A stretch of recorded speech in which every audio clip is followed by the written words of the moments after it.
Bonsoir les amis, j'espère que vous allez bien. Je vais vous raconter une histoire, une des très belles histoires que vous reconnaissez. Restez en écoute.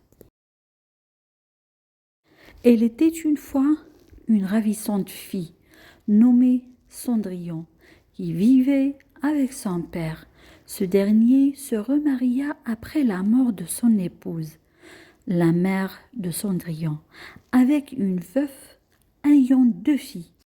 La belle-mère traitait Cendrillon d'une manière cruelle, accordant tous les privilèges à ses 2 filles.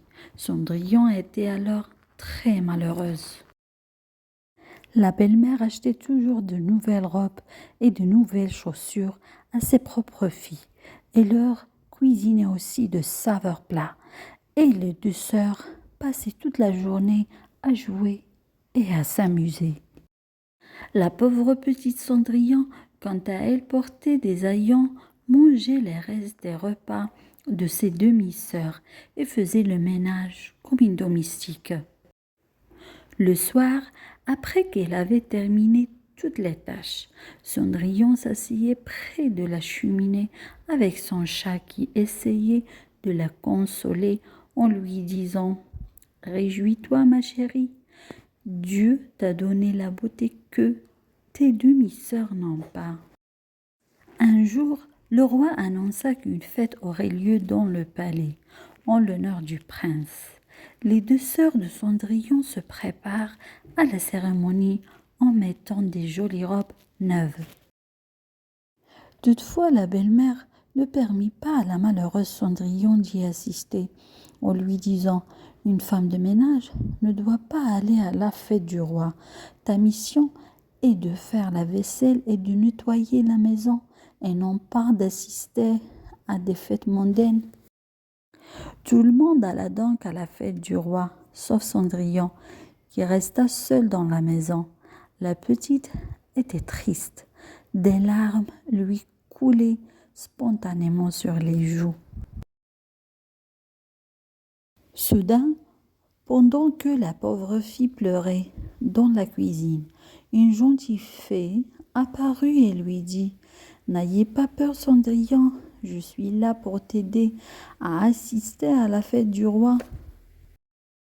Cendrillon regarda ses vêtements déchirés et répondit tout dessus. « Mais comment vais-je y aller avec des vêtements pareils? Les gardiens du château vont certainement me chasser en me voyant dans un tel état. » La bonne fée sourit et agita sa baguette magique dans la direction du Cendrillon. En un clin d'œil, les vêtements déchirés de la petite fille se transformèrent en une magnifique robe de princesse. Satisfaite de son œuvre, la bonne fée dit « Maintenant nous avons besoin d'un véhicule, car une belle fille comme toi ne doit pas y aller à pied au palais. » Puis il ajouta « Apporte-moi une citrouille. » Tout de suite, Cendrillon se précipita pour aller chercher une citrouille dans le jardin de la maison. Par la suite, la fée se tourna vers le chat et lui ordonna « J'ai besoin de cette souris. Va me le chercher. » Tout étonné, le chat lui répondit « Cette souris? Je ne savais pas que les fées mangeaient des souris. » La fée répondit « Ce n'est pas pour les manger. Fais juste ce que je te dis. » Cendrillon revint avec une grande citrouille et le chat, lui aussi, amena des souris qu'il avait attrapées dans la cave.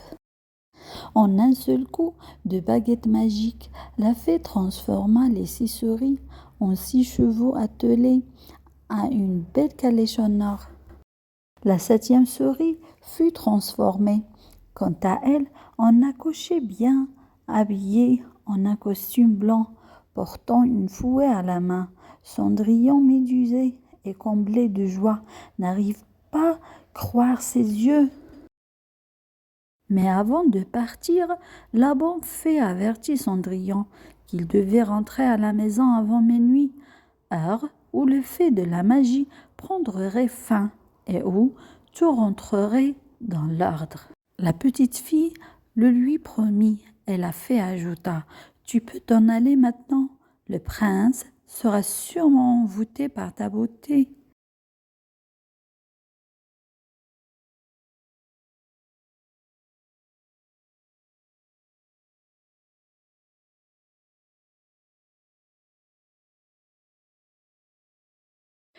Une fois dans la salle des fêtes du palais, Cendrillon vit que tout le monde chantait et dansait joyeusement.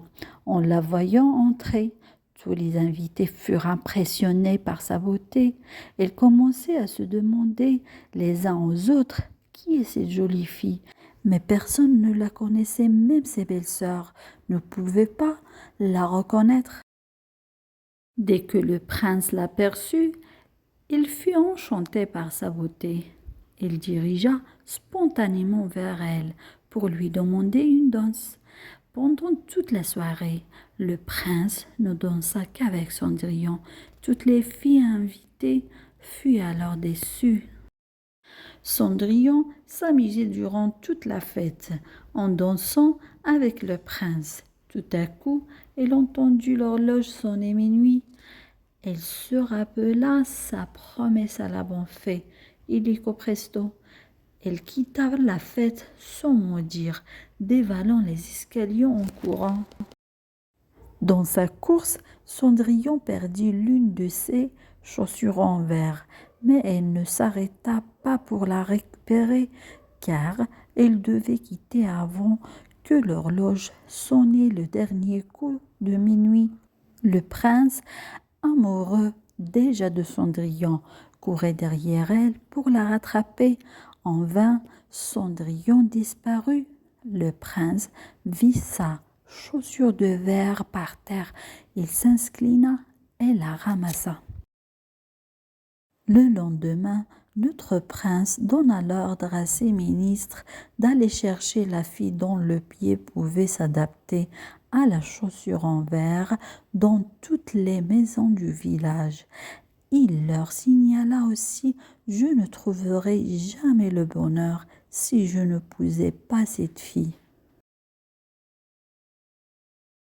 Les ministres se rendirent dans toutes les maisons du royaume, essayant la chaussure en verre sur les pieds des filles de chaque maison. Ce fut peine perdue. Lorsqu'ils arrivèrent à la maison de Cendrillon, ils essayèrent la chaussure sur les pieds des deux sœurs. Toujours un échec. À la fin, elles essayèrent sur les pieds de Cendrillon. C'était elle la fille que le prince cherchait. Ses belles-sœurs se mirent à sangloter. La belle-mère est surprise, criait: Comment le prince peut-il épouser une fille aussi laide comme Cendrillon, alors qu'il peut épouser l'une de mes ravissantes filles? Soudain, la bonne fée apparut et ordonna à la belle-mère de se taire. En un clin d'œil, la fée leva sa baguette magique et transforma les haillons de Cendrillon en une robe magnifique. La belle-mère et ses deux filles ne croyaient pas leurs yeux. Elles découvrirent que la fille avec laquelle le prince dansait était bel et bien Cendrillon. Les ministres emmenèrent ainsi Cendrillon au palais où le prince l'attendait. En la voyant, ce dernier sauta de joie. Les deux amoureux se marièrent et vécurent heureux. Et voilà, mes chers amis, à la prochaine. Bye.